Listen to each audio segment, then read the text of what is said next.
Ini data untuk yang eh, rank Spearman. Nanti dimasukkan, ini misalnya hubungan berat badan dengan jumlah saudara. Ini kan sama-sama numerik. Kalau tidak normal ya kita sajikan seperti ini. Nah, tinggal nanti kita jelaskan arah korelasinya negatif atau positif. Kalau ada tanda negatifnya berarti arah korelasinya negatif. Kalau tidak ada positif. Jadi sebenarnya ketika kita belajar produk momen, kita akan belajar tentang range Spearman karena itu sebagai alternatif dari ketika produk momen tidak bisa digunakan karena distribusinya tidak normal. Jadi nanti di Pirsani untuk datanya materi yang sudah pernah diberikan. Mungkin ada yang mau ditanyakan sebelum saya lanjutkan. Nanti uji cobanya sekalian saja. Ada yang mau ditanyakan?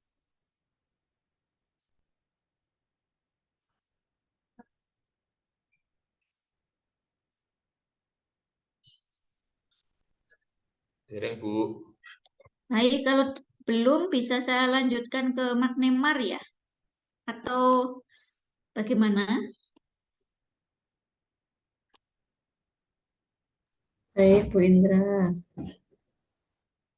Sebenarnya dengan belajar Magnemar, kita langsung belajar marginal homogeneity dan juga Wilcoxon. Artinya, sebenarnya dalam satu pertemuan itu langsung bisa 3 atau 4 materi. Karena nanti uji cobanya sekaligus. Karena itu kan saling berhubungan antara Magnemar, Wilcoxon, marginal homogeneity. Tetapi karena di RPS-nya itu terpisah sendiri-sendiri, suka tidak suka Bapak Ibu harus menginput absen 3 kali gitu ya. Karena ini berkaitan dengan nanti pelaporan di feeder bahwa antara RPS dengan materi yang disampaikan sama. Nah, ini saya akan coba nanti kita lihat absennya gitu. Magnemar yang akan saya jelaskan. Karena kendal itu sebenarnya ketika menjelaskan kemarin sudah langsung dengan kendal tonya ya.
Bu Indra, mohon maaf itu masih di mute, Bu.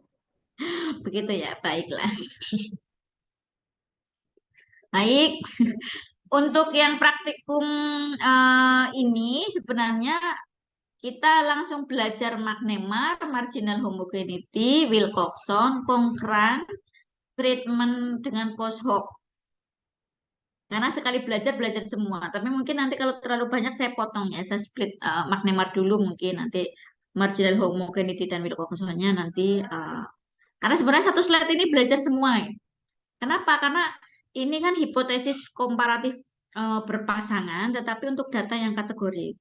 Yang numerik kemarin kita sudah belajar parity test. Kalau misalnya nggak cocok Bu pakai apa? Kemarin kita sudah belajar. Makanya kalau yang Magnemar ini untuk yang kategori berpasangan. Dua kali pengulangan itu artinya pre dan post. Berarti dilihat di data pre dan dilihat di data post. Kalau lebih dari dua kali pengulangan, berarti ada pre, post 1, post 2. Misalnya, melihat pengetahuan sebelum, sesudah, dan 1 bulan kemudian. Acek nggak pengetahuannya, ya. Jangan-jangan setelah 1 bulan rontok semua ya, ditanya nggak mudeng, misalnya. Atau melihat kadar eh, bilirubin setelah sebelum, kemudian setelah diberikan fototerapi 12 jam, kemudian 24 jam, 36 jam, 48 jam, itu berarti lebih dari 2 kali pengulangan. Nah, karena ini prinsip yang akan kita pelajari adalah magnemar, berarti dengan dua kategori. Dua kategori itu dikotom. Dikotom itu bisa nominal, bisa ordinal. Bu, ordinal apa? Bisa kedua kategori? Bisa. Contohnya begini. Kalau nominal kan seperti laki-laki, perempuan, ya. Kemudian sakit tidak sakit, kanker tidak kanker, itu dua kategori. Merokok tidak merokok, itu dua kategori. Kalau kita bicara lebih dari dua kategori, berarti bisa menggunakan yang tingkatan. Tapi kalau dua kategori itu apakah selalu nominal? Bu, membedakan tidak. Contohnya pendidikan tinggi dan pendidikan rendah. Memang hanya dibagi menjadi dua, tetapi tinggi dan rendah itu ada tingkatan. Tinggi jelas tingkatannya di atasnya. Nah, otomatis kita tidak bisa menyebut data itu sebagai data nominal karena sudah ada tingkatan yang kita bagi dalam dua kategori atau dikotom. Nah, kalau berpasangan berarti kan yang dilihat adalah sebelum dan sesudah atau ada proses matching atau ada proses crossover. Prinsip berpasangan sudah dijelaskan ya kemarin. Artinya berarti kalau kita melihat pendidikan, mau melihatnya cuma baik dan tidak baik, maka berarti hanya menggunakan nominal dengan dua kategori. Ya. Nah, ini bisa menggunakan uji magnemar. Kalau yang lebih dari 3 kategori, nanti menggunakan marginal homogeneity atau menggunakan Wilcoxon. Boleh memilih salah satu. Nah, ini untuk uji magnemar. Klik analyze, kemudian deskriptif statistik, kemudian klik cross-tab. Nah, masukkan variabel pre atau kelompok kontrol misalnya, bukan berpasangan tidak bisa, Bu, dua kelompok bisa kalau ada proses matching. Ya, kalau ada proses matching maka tidak harus pre dan post, tapi kelompok kontrol dan kelompok intervensi. Tetapi proses matching ini betul-betul ketat loh ya. Contohnya kalau kita menggunakan hewan, misalnya mencit misalnya ya, atau kelinci, maka jenis kelamin kelincinya harus sama. Kalau sama-sama menggunakan jantan harus jantan semua. Berat badannya harus relatif sama, umurnya harus sama. Kemudian perlakuan awalnya harus sama. Nah, itu kalau dibuat antara kelompok kontrol dan kelompok intervensi sama, berarti ada proses matching di dalamnya.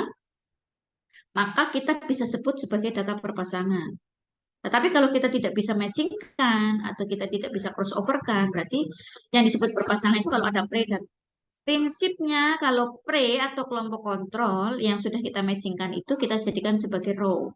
Kemudian kelompok pos atau intervensi atau kelompok kasus ya, ya itu yang kita masukkan ke dalam kolom. Baru nanti kita aktifkan statistiknya, nanti kita pilih magnemar. Setelah kita klik continue, kita bisa pilih cell. Kemudian kita pilih observe dan expected count-nya ya. Expected-nya diklik.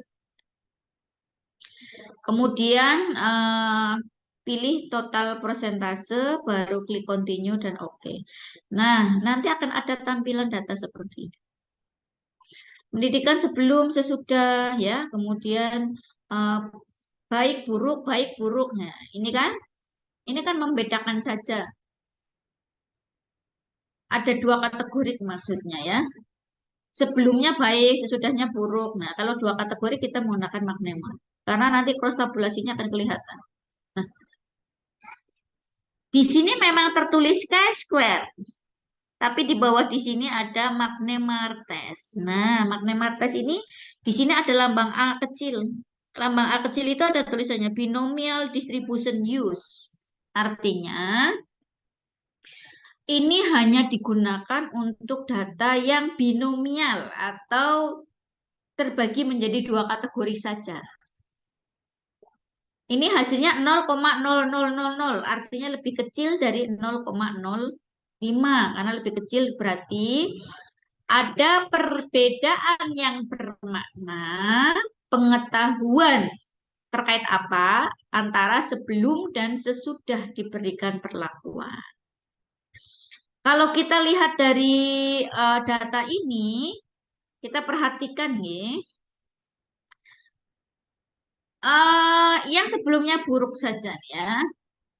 Sebelum yang pengetahuannya buruk ada 17 ya. Setelah dilakukan perlakuan, yang buruk ada 2. Itu cara membaca. Nah, pertanyaannya ini yang masalah itu ya di sini nih. Sebelum itu yang baik ada 10. Kemudian eh, sesudahnya Bu, sesudahnya lah ini. Kenapa ada yang buruk ya sesudah? Berarti harusnya kan sebelum ini ada total 11. Tapi kenapa ini ada yang eh, jadi nih, pada buruk ini total itu ada 19. Tapi setelahnya yang menjadi baik dan yang buruk tinggal 2. Tetapi baik itu tadinya ada 11. Tetapi setelah diberikan pengetahuan kok malah masuk ke buruk.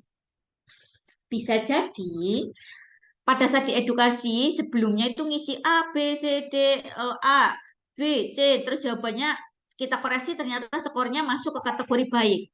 Setelah diedukasi milih jawaban bingung tadi jawabannya apa ya, karena ada perubahan ketika memilih jawaban, skornya turun ke bawahnya ya. Karena kalau misalnya begini, kalau kita belah dua ya misalnya 50 kurang dari sama dengan 50 itu eh, buruk misalnya ya. Lebih dari sama dengan 50 itu atau lebih dari 50 itu sama dengan baik. Nah, bayangkan kalau dia skornya 51. Setelah dikerjakan kemudian salah selisih 1, maka menjadi 50. Maka yang tadinya baik menjadi buruk. Nah, itu yang nanti penting untuk dibahas. Kenapa ada penurunan? Kenapa ada kenaikan? Kalau kenaikan kan jelas ya, ini menunjukkan ada peningkatan pengetahuan. Karena yang tadinya buruk 19, sekarang yang buruk tinggal 2. Itu berarti edukasi yang kita berikan itu bagus, artinya mampu meningkatkan pengetahuan setelah diberikan edukasi. Tetapi ini harus dibahas, kenapa ada satu yang turun? Nah, itu apakah ada faktor lain yang mempengaruhi, misalnya keras ribut sehingga mungkin dia kurang menyimak dan sebagainya, sehingga ketika suruh menjawab ulang ada selisih nilai yang menjadikan dia pada kategori di bawahnya. Nah, ini cara melaporkannya. Pengetahuan sebelum, baik, buruk, sesudahnya.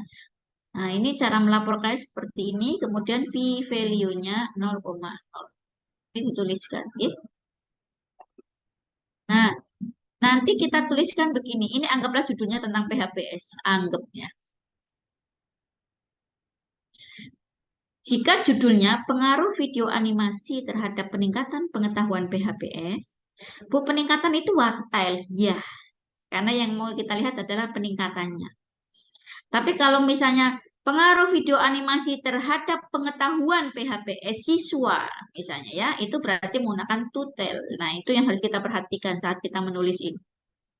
Nah, ini kalau ujinya diperoleh, hasil uji diperoleh p-value 0,00 dan hasil ini lebih kecil dari 0,05, maka dapat disimpulkan bahwa ada pengaruh video animasi terhadap peningkatan pengetahuan tentang PHPS. Atau kalau misalnya tutel ya peningkatannya hilang. Ada pengaruh video animasi terhadap pengetahuan siswa tentang PHPS. Nah, sampai sini bisa dimengerti, Bapak Ibu?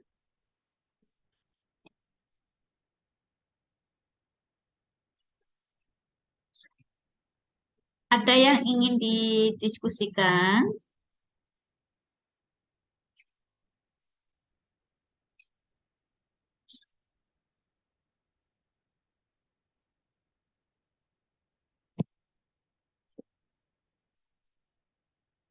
Nah, ini kan ya, nanti langsung marginal homogeneity. Nah, itu loh. Jadi satu kesatuan, tapi baiklah kita satu persatu. Sampai sini ada yang mau ditanyakan?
Baik, jangan lupa absen di SIM, nggih. Ada Spearman dan Magnemar. Baik, kalau misalnya Bapak Ibu belum ada yang ingin didiskusikan, saya akan praktekkan untuk yang uji Magnemar ya, yang belum pernah kan ya.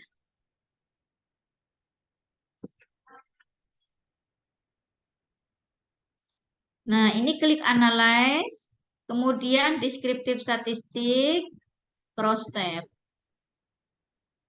Nah, ini pre-nya masuk ke row. Nah, ini. Pengetahuan sebelum misalnya ya. Ini masuk ke row. Pengetahuan sesudah masuk ke kolom. Kemudian kita klik statistiknya.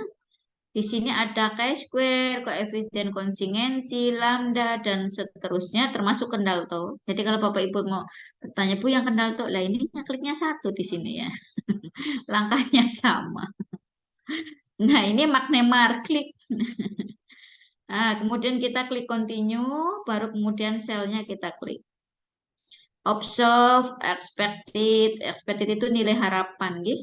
Kemudian prosentasenya silakan mau dipilih yang mana, misalnya raw dan total ya.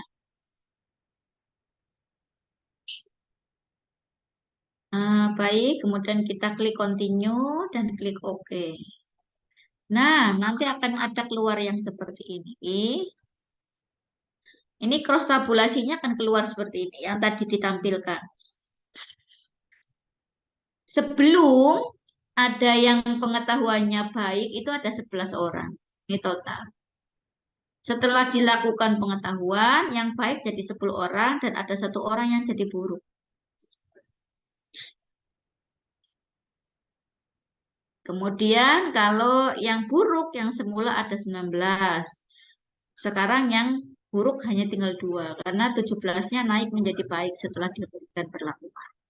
Ini yang menunjukkan bahwa keberhasilan.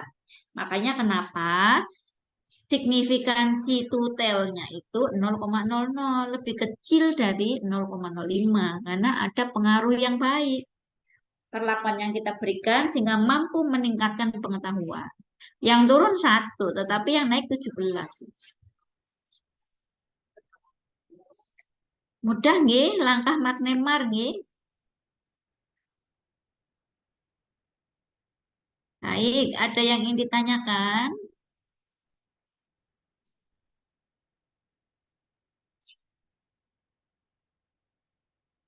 Kalau Spearman,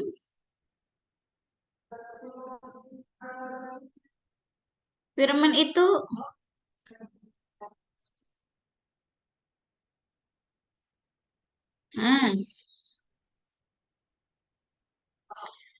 klik Analyze, kemudian Correlate, bivariate. Nah, di sini ada tulisannya person, Kendalto, Spearman. Makanya sebenarnya sekali ngeklik ini Bapak Ibu belajar Kendalto, belajar Spearman. Misalnya tadi berat badan dengan jumlah saudara. Misal. Nah, nanti klik Spearman. Ini di sini ada tulisan one tile, ada two tile. Jadi kalau tujuannya peningkatan, maka yang dipilih one tile. Tapi kalau judulnya tidak ada peningkatan atau penurunannya, ya yang dipilih two tile. Gitu nggih. Nah, tinggal klik OK, nanti akan keluar hasil seperti ini. Ini Spearman-nya, ini bacanya gimana ya? Pilih salah satu, berat badan dibandingkan dengan jumlah saudara atau jumlah saudara dengan berat badan. Judulnya enak mana ya? Mesti jumlah saudara. Apakah ada pengaruh jumlah saudara dengan berat badan seseorang? Ya berarti jumlah saudara dengan berat badan. Makanya dibaca adalah kolom ini. Kolom ini tuh min 0, atau negatif 0,073. Berarti ini yang korelasin koefisien itu adalah nilai keeratan hubungan. Berarti nilai keeratan hubungan atau nilai rho-nya rendah, betul. Nilai rho-nya rendah. Ya. Lebih kecil kan dari 0,1. Berarti sangat lemah hubungannya. Minus berarti eh, arah korelasinya negatif. Artinya semakin banyak jumlah saudara, semakin rendah berat badannya. Kok bisa, Bu? Lah, ya mungkin satu telur harusnya untuk dia sendiri karena ada banyak bersaudara, akhirnya didadar dibagi-bagi. Secara gizi misalnya, kecukupannya jadi kurang. Nah, itu contoh. Bisa saja penelitian di tempat yang lain hasilnya berbeda. Kenapa? Karena di sana makan itu kalau dengan banyak orang sedap gitu ya. Jadi makanya mungkin habis banyak dan sebagainya. Jadi secara kuantitas juga tercukupi. Maka bisa saja di lain tempat hasilnya berbeda. Kebetulan pada penelitian ini hasilnya itu arah korelasinya negatif. Artinya semakin banyak jumlah saudara, semakin rendah berat badannya. Jadi semakin tinggi jumlah saudaranya semakin banyak, maka semakin berat badannya rendah. Nah, kalau kita lihat signifikansi tutelnya, itu adalah nilai p-value. P-value-nya kan 0,564. Lebih tinggi dari 0,05. Berarti tidak ada hubungan yang bermakna antara jumlah saudara dengan berat badan responden. Ya. Berat badan siapa terserah. Ya. Anak SMA, atau lansia atau apa misalnya. Tergantung judul penelitiannya. Sampai sini, ini ada tulisannya non-parametric correlation. Berarti jelas digunakan untuk uji non-parametrik, artinya yang tidak distribusinya normal. Sampai sini ada yang ingin ditanyakan?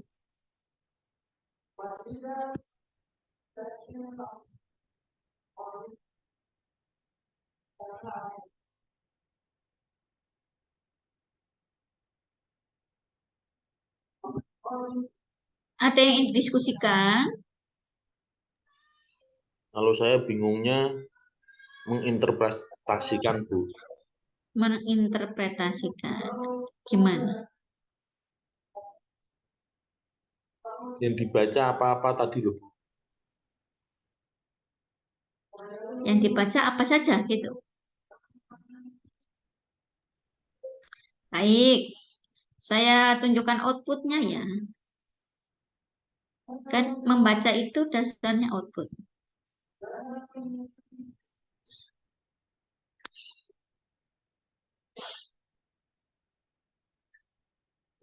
Oke.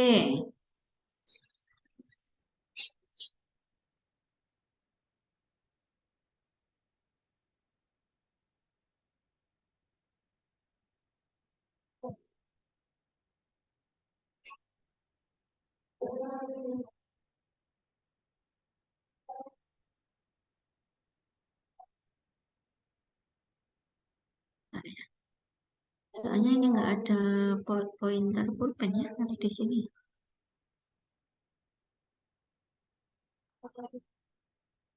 Ini kalau untuk magnemar ini total ini kan tadi kita nggak klik raw, berarti totalnya dari baik itu ada 11 setelah sebelumnya. Tapi kalau sesudah itu kan totalnya ke bawah. Total yang jumlah baik ini 27. Kalau yang sebelum totalnya di samping. Ini menunjukkan bahwa sebelum diberikan perlakuan yang baik 11. Setelah diberikan perlakuan yang baik totalnya ada 27. Nah, kalau membaca total begitu. Tapi kalau kita melihat selnya, kita akan bisa mengatakan dari 11 ini yang tetap baik 10. 17 itu karena kenaikan. Karena sebelumnya itu dia buruk. Yang buruk ini kan sebelum perlakuan itu ada 19. Sekarang yang buruk ada 2. Berarti 17 naik ke baik. Sehingga total sesudah perlakuan yang baik jadi 27. Yang semula ada 11. Gitu ya. Ini kalau membaca cross tabulasi. Nah, ini baru dibaca p-value-nya. Jadi exact sign signifikansi atau two-sided ini nilai dari p-value. Nah, sedangkan kalau uji Spearman ini kita lihat dulu dalam judul penelitian kita apa. Kalau judul penelitian kita, apakah ada hubungan jumlah saudara dengan berat badan? Karena yang mempengaruhi kan jumlah saudara ya, bukan berat badan berpengaruh terhadap jumlah saudara kan tidak.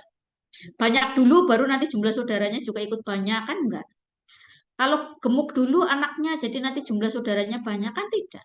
Nah, ya, maka otomatis judulnya adalah jumlah saudara dengan berat badan. Maka yang dibaca adalah kolom yang ini. Ya, kan nih? Kalau kolom ini sama dengan ini, cuma kan wagu ya. Berat badan mempengaruhi jumlah saudara kan nggak ada. Semakin kurus jumlah saudaranya semakin nggak punya kan nggak juga. Maka otomatis ini yang dibaca ya. Walaupun hasilnya sama antara ini dengan ini. Nah, ini akan kelihatan. Correlation coefficient itu nilai rho, nilai keeratan hubungan. Seberapa erat, seberapa kuat nilai hubungannya. Tapi kalau signifikansi total adalah nilai p-value. Kalau ada negatif, ini menunjukkan arah korelasinya, negatif atau positif. Kalau tidak ada negatifnya, berarti positif. Kalau ada negatifnya, berarti arah korelasinya negatif. Negatif itu semakin tinggi variabel A, semakin rendah variabel B. Atau kebalikannya, semakin rendah variabel B, semakin tinggi variabel A-nya.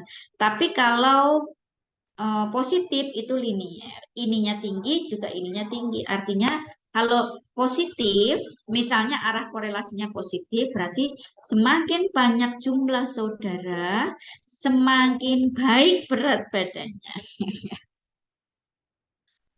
Kok bisa? Ya tadi, makan dengan banyak orang sedep, jadinya pengen makan terus. Ya bisa saja. Budaya makan bersama-sama dan seterusnya itu bisa berpengaruh. Jadi tiap daerah bisa jadi hasil penelitiannya beda. Ada yang negatif arah korelasinya, ada yang positif karena ada pengaruh budaya, pengaruh kebiasaan masyarakat, pengaruh kepercayaan atau mungkin keyakinan atau mungkin apa saja lah. Nah, itu yang nanti penting untuk kita bahas. Nah, kadang-kadang begini, kok beda ya hasilnya dengan penelitian orang lain? Penelitian orang lain arahnya korelasinya positif loh. Kok penelitian saya negatif? Jangan galau ya. Ketika tidak sama itu justru menarik. Kenapa di daerah ini tidak sama gitu ya? Apa faktor yang mempengaruhi? Nah, itu enak untuk bahasnya, nulisnya bagus. Ini dipengaruhi oleh faktor A, B, C, D. Misalnya budaya, kita menceritakan bagaimana budaya yang ada di masyarakat. Sumbernya siapa? Ya, data primer dari siapa? Ya, wawancara dari siapa? Hasil observasi misalnya. Nanti baru didukung teori budaya mempengaruhi dan seterusnya. Gitu, gitu. Jadi kadang-kadang mahasiswa begini nih. Ketika ngoreksi atau peneliti siapa saja lah mahasiswa atau sinten begitu hasilnya beda dengan penelitian yang terdahulu itu udah galau. Padahal itulah yang menarik karena bisa jadi ada faktor-faktor lain yang mempengaruhi sehingga membuat perbedaan hasil.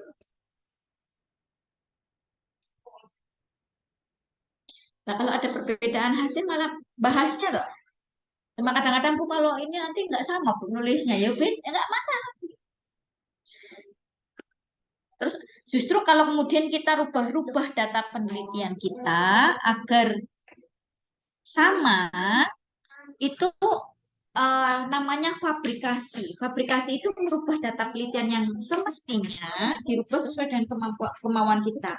Apakah boleh? Tidak boleh. Itu secara etik penelitian melanggar etik dan tidak bisa dipercaya hasil penelitiannya karena hasil fabrikasi. Jadi harusnya tetap sesuai hasil penelitiannya. Tinggal kemampuan kita menjelaskan di pembahasan. Itulah kekuatan kita yang sesungguhnya. Justru ketika kita masuk ke dalam jurnal penelitian, kalau kita akan publikasi, disitulah menariknya. Hasil penelitian ini berbeda dengan penelitian si A, karena ada faktor-faktor yang mempengaruhi di lokasi penelitian apa yang kira-kira sehingga membuat hasilnya berbeda. Lah budaya rumah sakit Islam dengan rumah sakit non-Islam kan juga beda ya. Yang nasional sajalah dengan yang rumah sakit Islam ya budayanya beda, fasilitasnya berbeda, cara merawat yang berbeda, otomatis hasilnya ya beda. Misalnya kita mau melihat tingkat kepuasan. Tingkat kepuasan antar rumah sakit kan beda-beda. Ya, contohnya begini. Misalnya melihat apa dengan tingkat kepuasan pasien misalnya ya. Kan yang dilihat variabelnya sama, Bu. Kenapa beda rumah sakit beda? Ya beda, karena ada variabel lain yang mempengaruhi tingkat kepuasan selain yang kita teliti. Cara memberikan pelayanannya beda. Service of excellence-nya berbeda. Beda keyakinan, beda pula. Jadi, nggak perlu risau. Kalau misalnya meneliti di satu lokasi itu tidak cukup, maka carilah rumah sakit yang setipe. Kalau negeri ya sama-sama negeri. Islam ya sama-sama Islam. Sehingga budayanya akan relatif sama. Budaya pelayanan nih maksudnya.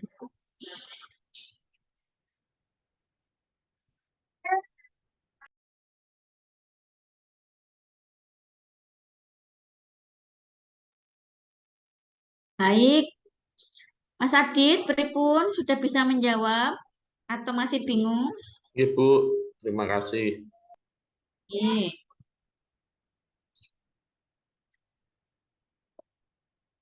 Ada lagi, Bapak Ibu?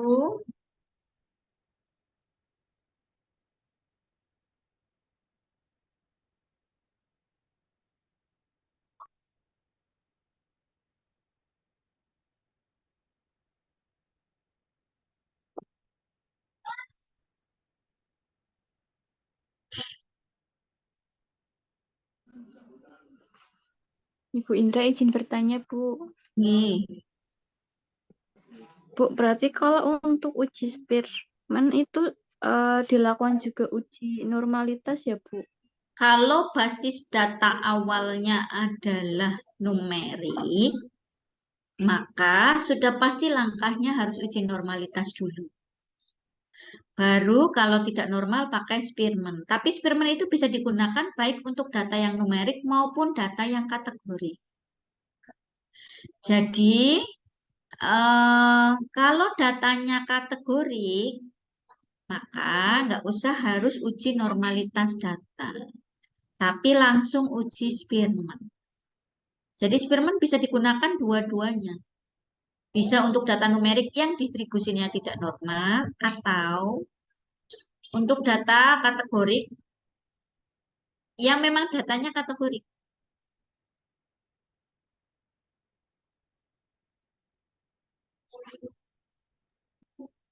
Oke, Bu, terima kasih. Ya, contohnya apa? Misalnya, misal,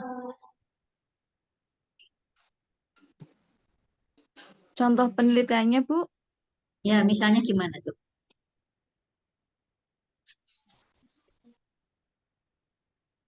Ini ya, saya contohkan. Kalau datanya adalah kategorik misalnya, kebetulan kategorik itu kan bisa nominal, bisa ordinal ya. Spearman bisa digunakan.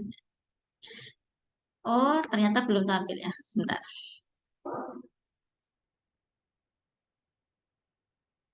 Ini contoh kalau datanya kategori. Kategorik itu tidak perlu uji normalitas nih, Bapak Ibu. Karena ada beberapa peneliti itu yang senang pakai Spearman, mau numerik tidak normal ataupun kategorik itu pakai Spearman. Tetapi begini, kalau kategoriknya sebenarnya nominal, itu ada sendiri sebenarnya lambda gitu, ya, itu bisa digunakan untuk uji korelasi. Tapi kadang-kadang alas Spearman aja bisa kok. Kenapa harus pakai lambda gitu? Ya. Nah, itu tergantung passion. Tapi pertanyaannya bisa nggak sih? Ya bisa. Kita lihat hasilnya ya. Eh, ini klik analyze, correlate, bivariate. Nah, ini kan pendidikan ortu dan tingkat pengetahuan. Tadi.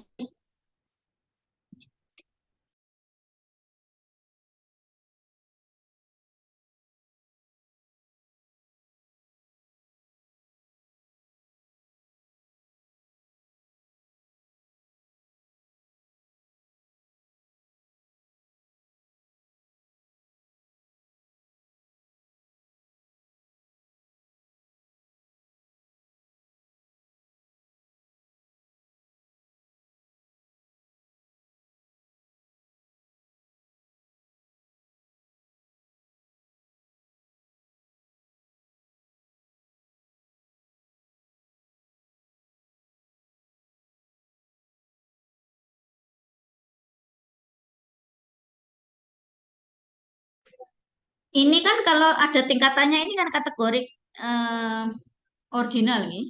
Ini kita masukkan, kita pilih Spearman, klik OK. Nanti akan ada tampilan hasil seperti ini. Apakah ada hubungan tingkat pendidikan orang tua dengan tingkat pengetahuan? Makanya dibaca kolom yang ini.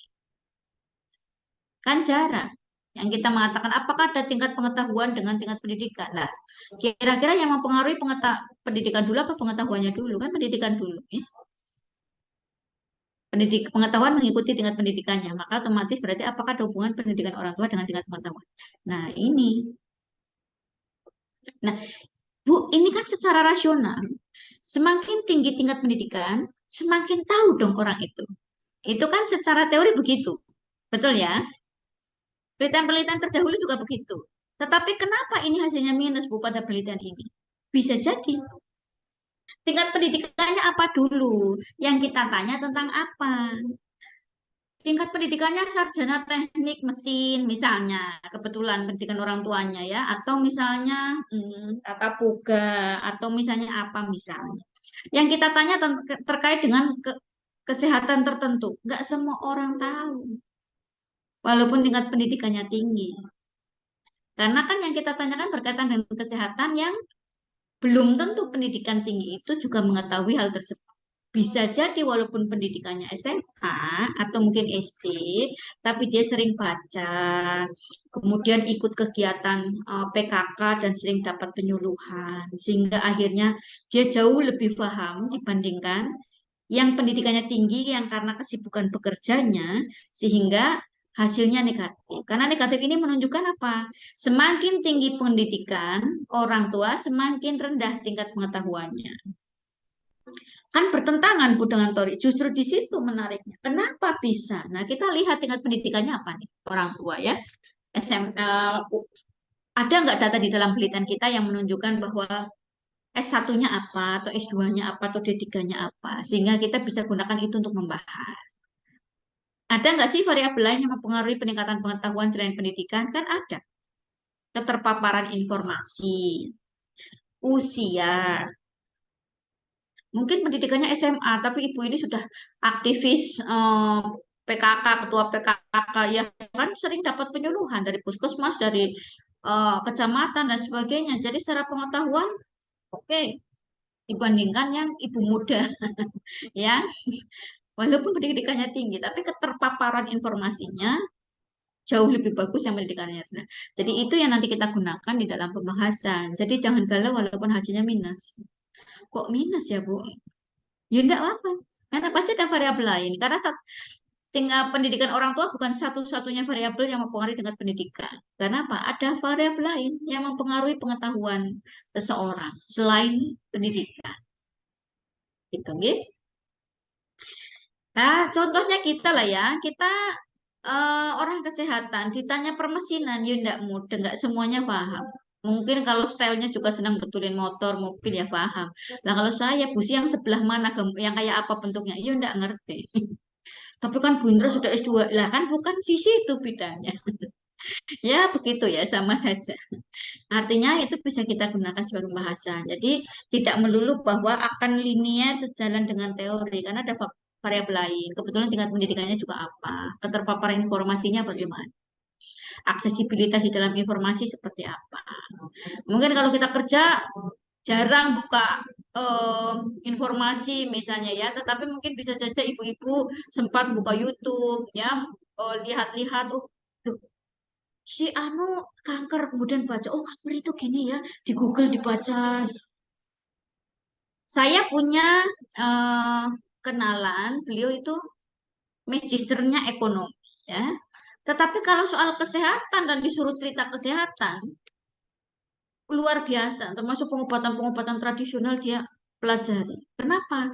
Karena dia punya orang tua yang punya sakit diabetes, juga punya kanker gitu ya. Jadi men-searching soal kesehatan dan pengobatan tradisional termasuk mengikuti seminar-seminar itu diikuti. Jadi kadang saya gini, saya sendiri takjub dengan beliau yang kok pengetahuannya sebanyak itu yang soal kesehatan ya. Mungkin kita eh, Indra kan di anak ya, jadi lebih banyak dipelajari kan berkaitan dengan anak. Nah, ternyata beliau menguasai ini, itu. Ternyata psikologi juga beliau kuasai. Karena pasti depresi nih orang yang didiagnosa penyakit kronis seperti ini, DM, kanker, gitu ya. Nah, itu beliau mempelajari itu. Kenapa? Agar bisa merawat orang tuanya dengan baik. Maka bisa saja tadi. Ada juga yang pendidikannya SMA, ini pengalaman nih, di sebuah rumah sakit, nggak usah saya sebutkan rumah sakit. Seorang ibu itu membawa putranya ke rumah sakit untuk periksa karena kondisi sakitnya dia sendiri ini apa ya sakitnya ya gitu ya. Kemudian ketika periksa dapat resep dari dokter, kemudian baca. Terus menyampaikan gini, dokter, maaf, boleh tidak obatnya diganti? Loh, kenapa Bu? Ini kan obat yang tepat untuk anak ibu. Tapi obat jenis ini itu sudah tidak direkomendasikan oleh FDA, Food Drug Association ya. Loh, tapi ini obat masih beredar dan seterusnya. Ibu ikut saja resep ini, katanya gitu. Terus ibu itu keluar. Selang sekian menit kemudian beliau masuk lagi, minta izin. Tahu masuk kenapa? Beliau ternyata ngeprint daftar obat yang tidak direkomendasikan oleh Food Drug Association, FDA. Terus sodorin ke dokternya gini, dokter mungkin ini bisa sebagai gambaran. Udah, habis itu pergi. Kira-kira bagaimana kira-kira? Saya saja nggak hafal obat mana yang direkomendasikan FDA mana enggak, itu saya ya. Karena saya bukan praktisi. Mungkin Bapak Ibu yang praktisi hafal mana yang direkomendasikan FDA, mana yang sudah tidak direkomendasikan atau ditarik edarnya dan sebagainya. Mungkin kalau Bapak Ibu rumah sakit hafal itu.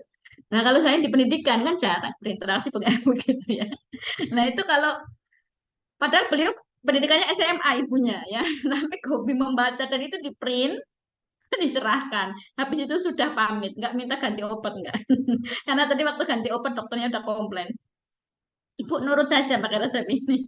Tapi ibunya nggak mau beli. Kenapa? Ini udah nggak direkomendasikan, nggak berani main-main untuk anak saya. Mending pindah ganti dokter. Nah, itulah pengalaman. Jadi ketika saya wawancara ibu tersebut, ibu mengatakan itu, oh saya juga harus belajar banyak dari beliau ya. Betapa jelinya untuk memperhatikan itu untuk putranya. Sampai daftar obat Food Drug Association yang direkomendasikan dan tidak itu beliau punya listnya. Jadi begitu baca, kemudian beliau buka handphone gini, loh kok nggak masuk ya daftar obat Food Drug Association itu. Gitu. Jadi bisa saja tadi kenapa hasilnya negatif. Jadi kalau hasilnya negatif dan tidak selaras dengan penelitian atau teori, tak perlu galau.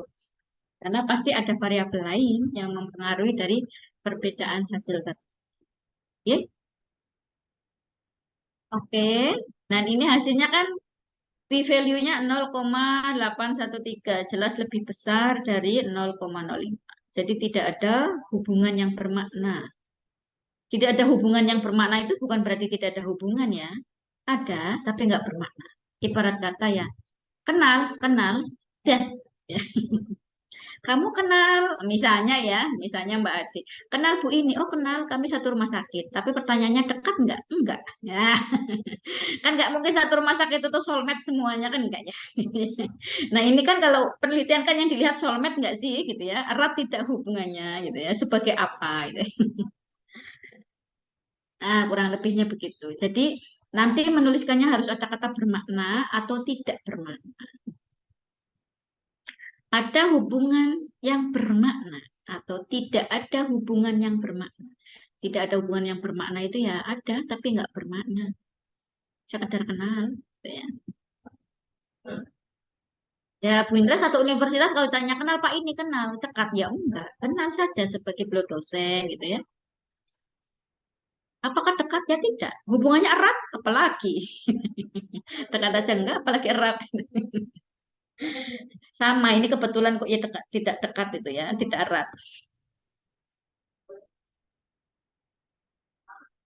Itu kenapa arah korelasi masih menunjukkan dan kekuatan hubungannya menunjukkan sangat lemah pada penelitian ini. Ini yang harus ditekankan pada penelitian.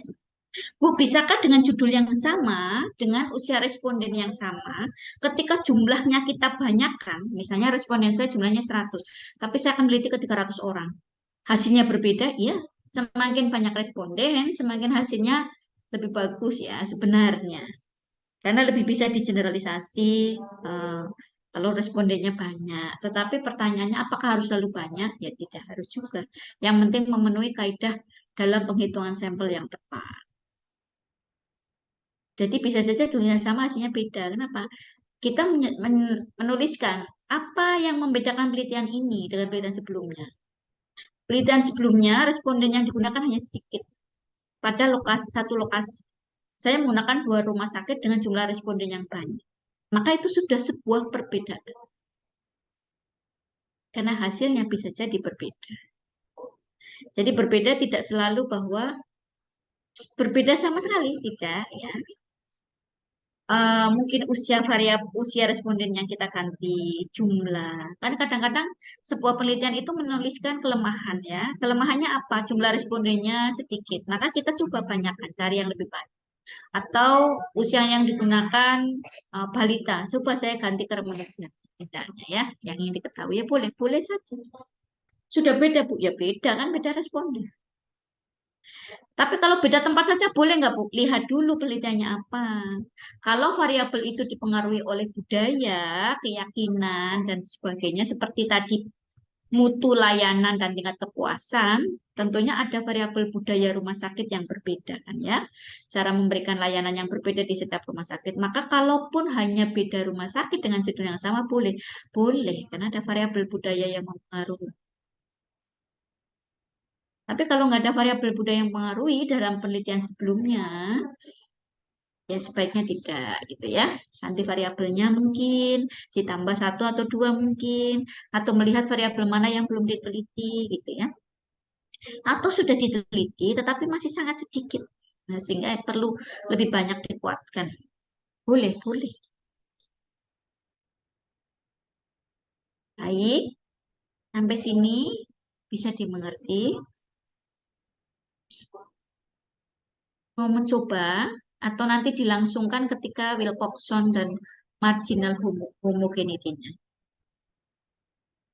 Nanti sekaligus praktek langsung Magnemar, karena sekali ngeklik semua sebenarnya ya. Tinggal milih Magnemar, marginal homogeneity, Wilcoxon itu kan tinggal milih aja. Cuma cara bacanya dan cara nulisnya beda nih Bapak Ibu. Cara interpretasi menyajikan datanya berbeda antara Wilcoxon, Magnemar, marginal homogeneity juga beda. Apalagi kalau Konkran. Konkran itu kan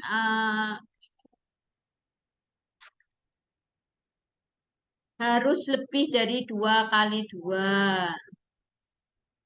Jadi ada pre, pos 1, pos 2. Nah, ini juga harus diperhatikan. Kemudian kalau marginal homogeneity dan Wilcoxon, otomatis data yang digunakan yang lebih dari 2 kategori. Nanti kalau yang Wilcoxon dan marginal homogeneity menggunakan non-parametric testnya. Ada perbedaan langkah karena perbedaan analisis yang digunakan dan kategorisasi yang digunakan. Sebenarnya harusnya disatukan gitu ya, jadi runtut kalau belajar. Tapi kalau enggak ya ketemu minggu depan coba. Di RPS memang tidak ada konkran nih Bapak Ibu. Kalau saya lihat di RPS bukan nggak ada konkran Bu. Iya, adanya marginal homogeneity dan Wilcoxon itu ada. Tapi kalau saya tidak ajarkan, nanti Bapak Ibu bingung konkran yang kayak apa Bu. Ini pun marginal homogeneity kan dibagi dalam 2 kali pertemuan ya sama Pak Yanto, tapi sebenarnya bisa kita jadikan satu karena satu ngeklik. Jadi pertemuan berikutnya akan Bu Indra selesaikan untuk yang marginal homogeneity, kemudian Wilcoxon dan konkran. Nanti pertemuan yang berikutnya ini walaupun tertulis hanya penelitian tentang independent test dan Mann-Whitney saja, sebenarnya ketika kita belajar independent test dan Mann-Whitney nanti akan belajar banyak hal juga. Karena kan bukan hanya itu ya. Karena saat kita uji independent test itu nanti kita beberapa hal yang kita pelajari selain Mann-Whitney karena belajar uji alternatifnya. Kan ada independent test untuk varian sama, varian beda, kemudian CLM, General Linear Model, Mann-Whitney gitu ya. Kemudian one way, ANOVA, Kruskal-Wallis.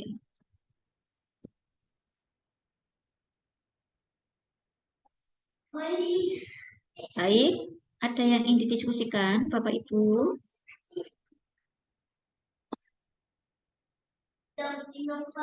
Ada yang mau mencoba? Cobalah menggunakan data yang Bapak Ibu punya.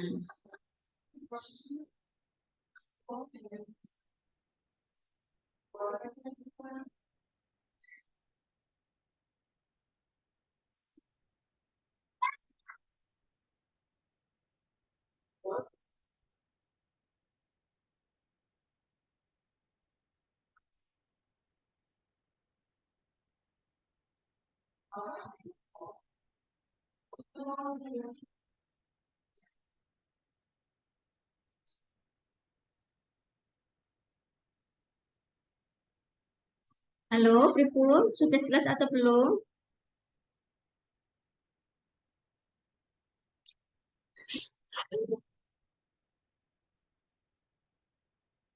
Adakah yang ingin didiskusikan atau ditanyakan, Bapak Ibu?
Baik, sebagai tambahan, rank Spearman itu bisa digunakan untuk numerik yang tidak normal ataupun kategorik. Tapi kategoriknya nggak sembarang kategorik nih. Kategoriknya ada nominal, ada ordinal. Maka untuk rank Spearman hanya digunakan untuk yang ordinal. Walaupun kalau kita ngeklik nominal, keluar datanya, tetapi kurang tepat. Contoh, kita misalnya ini dari eh, Kaligawe mau ke luar pakai beca bisa bisa.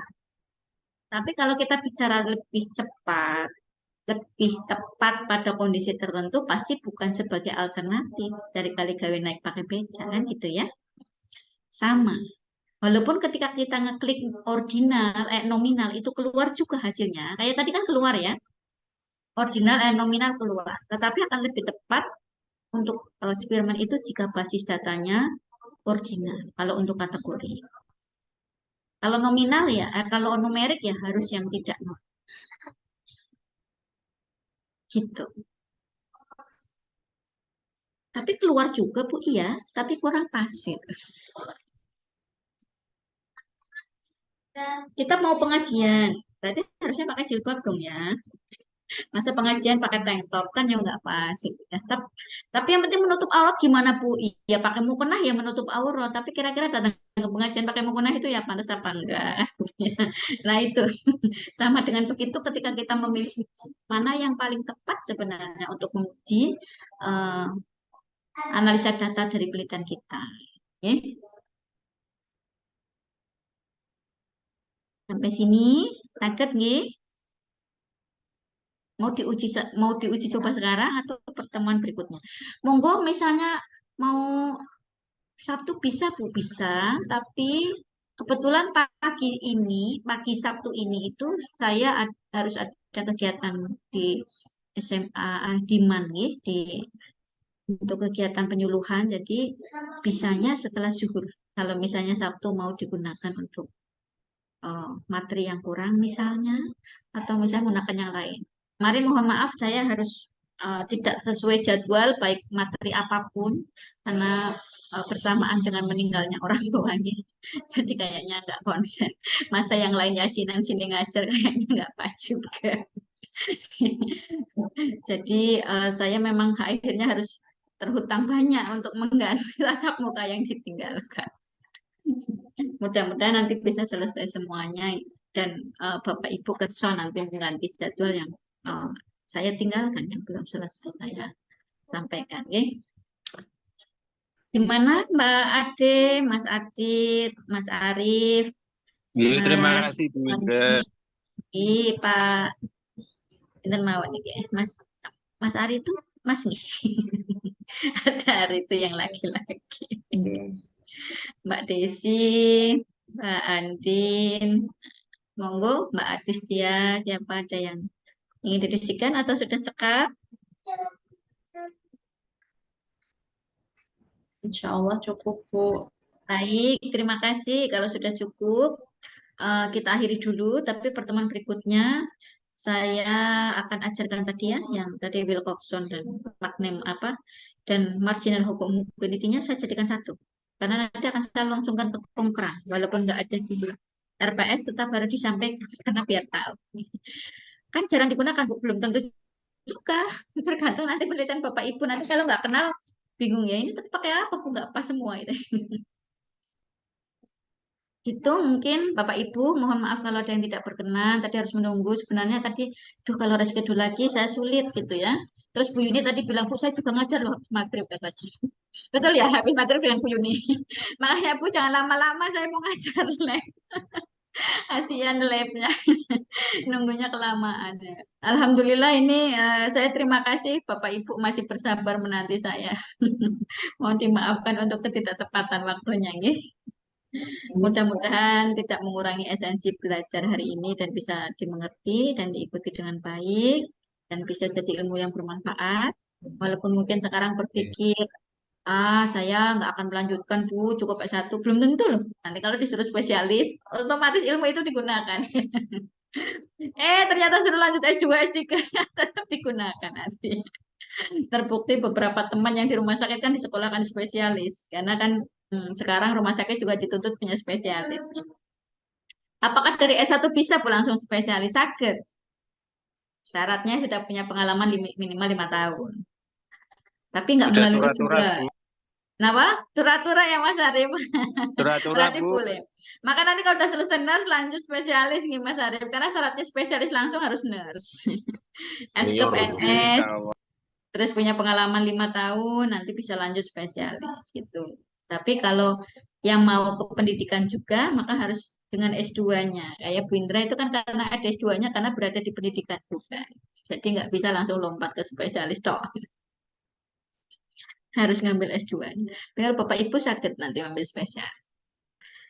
Mungkin sekarang bukan cita-cita, tapi bisa saja suatu kebutuhan yang memaksa Bapak Ibu melanjutkan. Gitu ya. Jadi mudah-mudahan bisa jadi ilmu yang bermanfaat. Saya mohon maaf kalau saya nggak berkenan. Kita cukupkan pertemuan hari ini dengan doa kafaratul majlis. Subhanakallahumma wa bihamdika asyhadu an la ilaha Astaghfirullah wa atubu ilaih. Jangan lupa absen, Gi. Absen itu penting karena saya harus laporan ke Dikti tiap semester.